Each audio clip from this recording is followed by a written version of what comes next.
电源线，这绿色航空插头，再插好打印机。打印机一定要在通电之前插好。然后我们打开电源开关，看到主界面，我们按 Touch 键，然后我们看到选择操作界面，左侧是选择 PC 联机的，右侧是选择触摸屏操作。在这里我们选择触摸屏操作，这是注意事项。这里选择用户，然后根据我们现在选一个 Number One User， 点击确认进入，输入密码。这里我们密码有2个密码，一个是化验员的密码，化验员的密码就是我们设置好的密码。还有个超级用户密码，现在我们使用超级用户密码进入系统，8529663。然后我们看一下油品选择界面。第一，这里有个解释，就是对主项有个解释。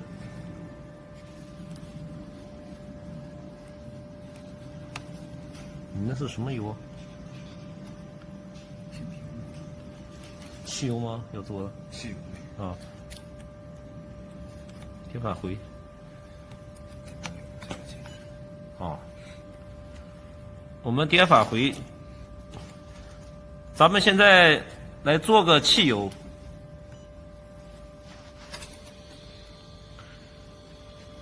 点汽油之后啊。看一下压缩机的制冷灯变亮，压缩机开始自动工作。然后我们来学习一下仪器的 Setup 设置项参数。在设置界面中有如下几项。第一个是出流点功率设置，这个根据出流点功率啊，根据我们这个出流点出的时间，如果汽油要求在5到10分钟之内出流点，如果出的早了的话，我们需要，比如说要3分钟出的话，我们就要把这个功率变小的。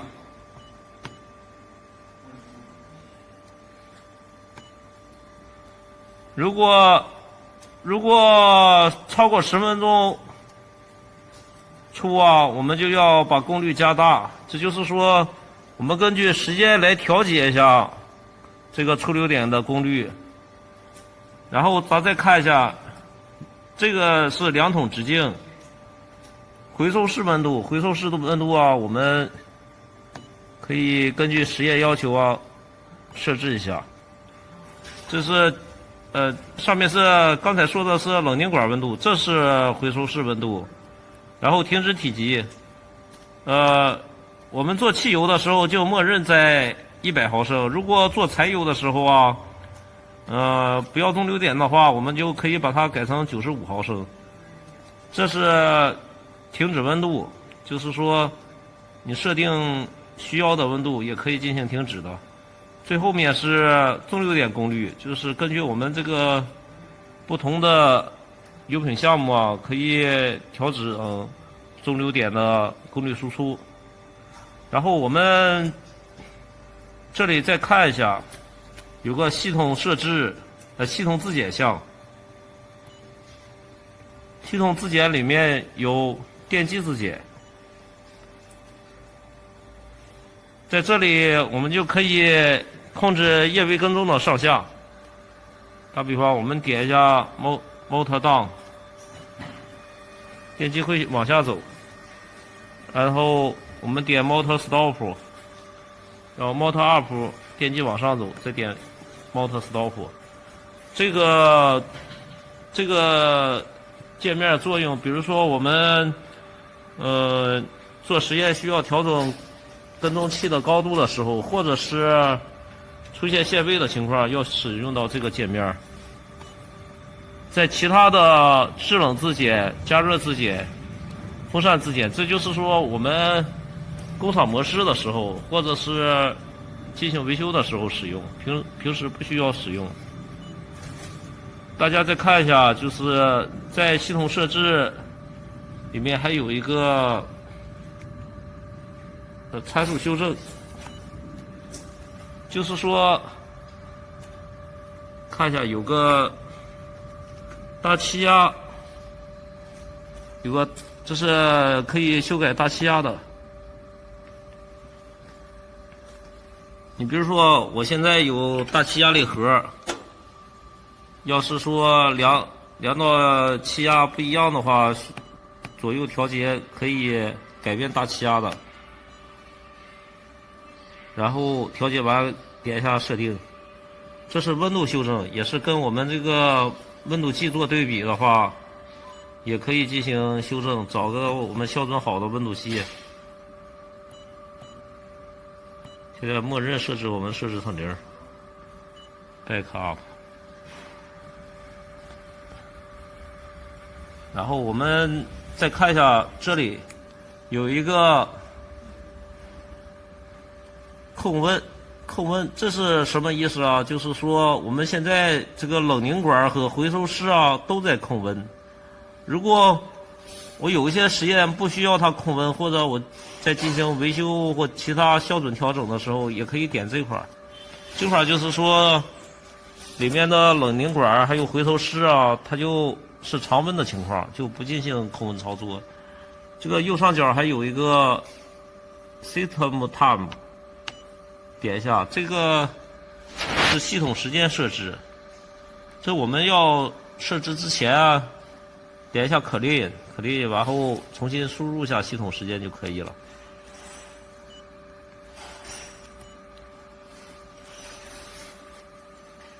现在我们做一个汽油的蒸馏实验。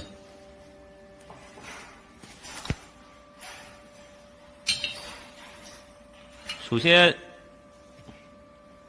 量取100毫升的样品，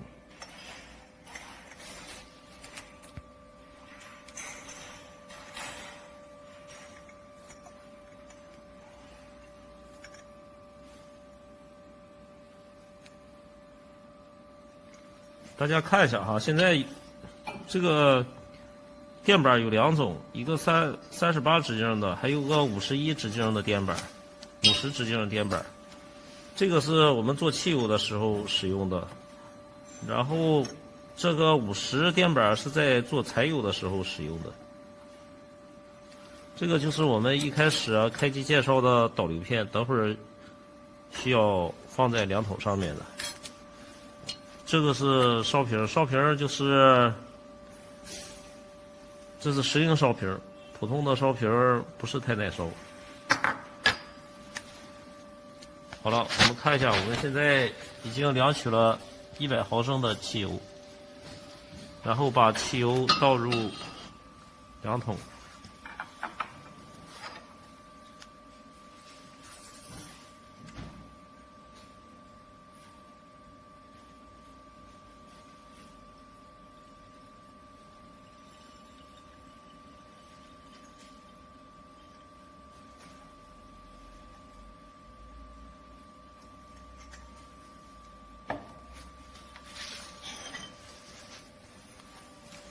放上蒸馏电板，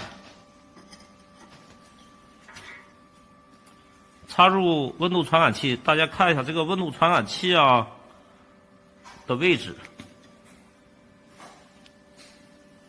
就是说这个温度计传感器里面有一个很细的粗和细的金属丝的交界处，这个交接的地方要跟这个支管下沿要处于同一直线上面。然后我们插入烧瓶，把烧瓶一定要找到这个垂直状态，然后我们可以扭一下旋钮，调整一下这个下面垫板的高度啊。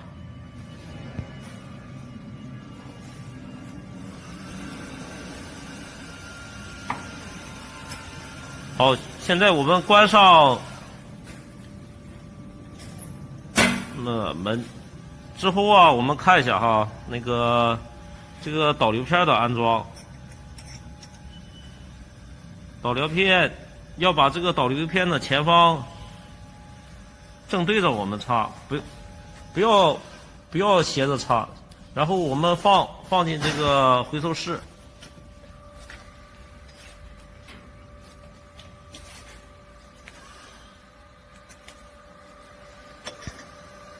大家看一下啊，回收室从下往上插入，然后要轻轻的插上。做汽油的时候啊，要把上面的那个盖子给盖住，以防它这个氢组分蒸发。这里是个出流点检测的传感器，放的时候，这个是出流点发光端，这是接收端。就是说，导流片放置在仪器里面的时候，一定要按照现在这个位置放。这种放，如果左右放是错误的，如果这么放的话，这是错误的，它会把这个光路挡住。所以说，一定要保证这个，来拿出来重新调整一下。我们重新给它调整一下，一定要把这个导流片放正，有点歪啊。一定要放正啊！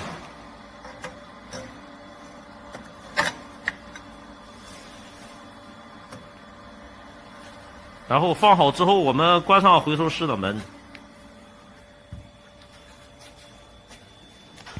然后我们再看一下屏幕，点 Start， 这个液位跟踪啊，现在就是。先寻找两桶最下侧，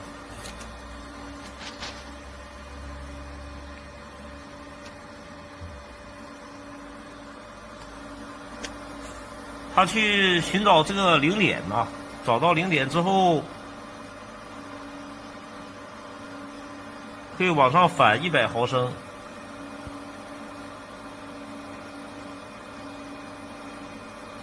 然后啊，现在。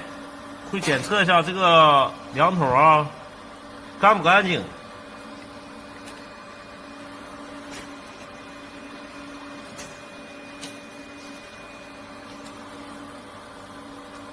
如果有脏东西的话，这个屏幕会提出警告的，说这个两桶没有清洗干净。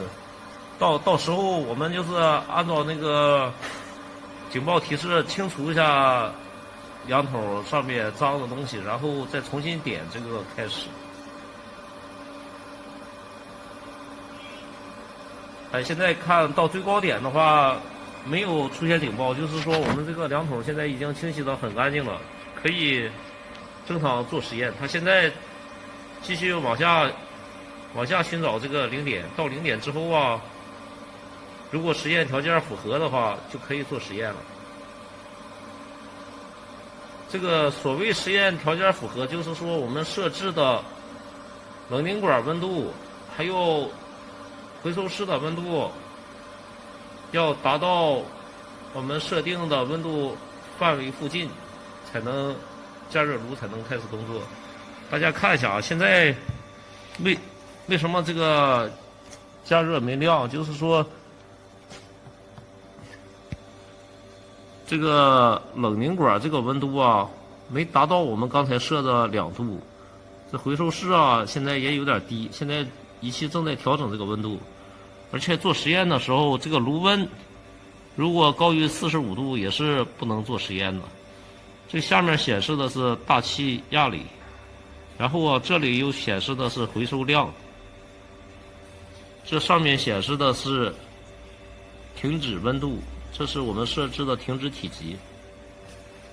再看一下现在这个界面，这是我们这个实验结果显示界面。如果实验当中有什么问题啊，我们就可以按这个 stop 结束的。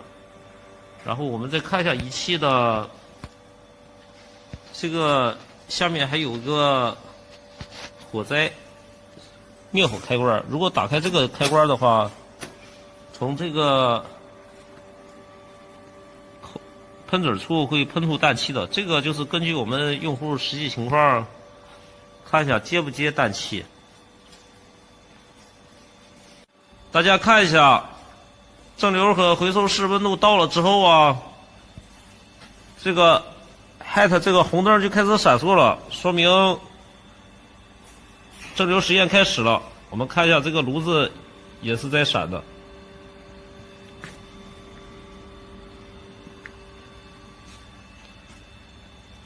现在我们就等一会儿观测它，观测出流点啊。出流点之后啊，光电跟踪现在。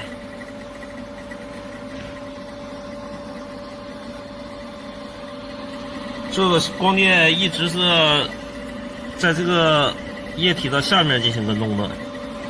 然后我们还可以看一下这个光电放大器啊，这上面有跟踪负值的变化。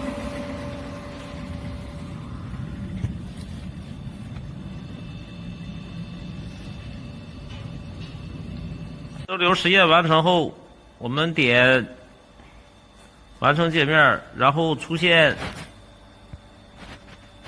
切换到保存画面界面。我们看一下哈，实验结果，屏幕的左侧显示的是实验结果，这个是显示的是温度，这边显示的是时间。现在我们进行一下实验结果的保存，点一下 Save。大家看一下这个界面，说请输入残留量，残留量就是输入就是这个残留啊，就是我们烧瓶中残留的，把这个烧瓶里面的油倒到5毫升量筒里进行量取，比如说我们量取了0.8毫升啊，就点一下。因为我们现在在做汽油啊，是需要这个蒸发温度修正的，所以啊，如果要蒸发温度，必须把我们这个残留量输进来，这样的话它会自动的计算这个蒸发温度。如果你不修改这个蒸发温度，还是刚才的 1.3 的话，就是不进行蒸发修正，那样就是说就会跳转到下面这一行话，他就问我们需不需要进行大气压修正。我要点是的话，就是同时进行大气压和蒸发温度的修正；要点否的话，就不进行修正。我现在点是。如果柴油的话，这个我们就不用点这个残留量。汽油啊，按照我们这个中国标准的话，很多单位都要求进行这个蒸发温度修正。点同时进行大气压修正。现在就进行数据的储存和打印操作了。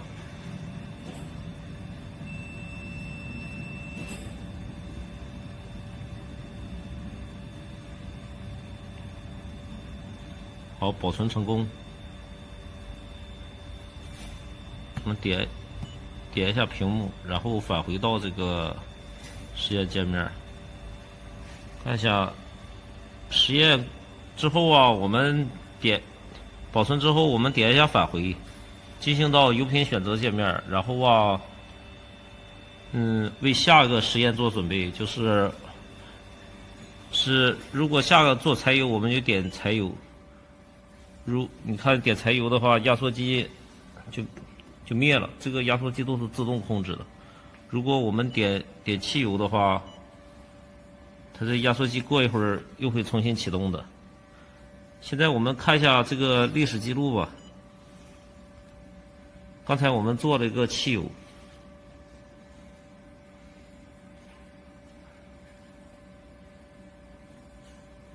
这个就是我们刚才做的实验结果。这里可以上下翻页，这是昨天的，这是今天的，也可以进行打印操作的。我们要点返回的话，就摁 Back。然后主界面我们再看一下哈，还有个小气球，我们点一下。这个是对这个分组这个实验条件，就是回收室温度、冷凝隔板温度啊，做了下说明。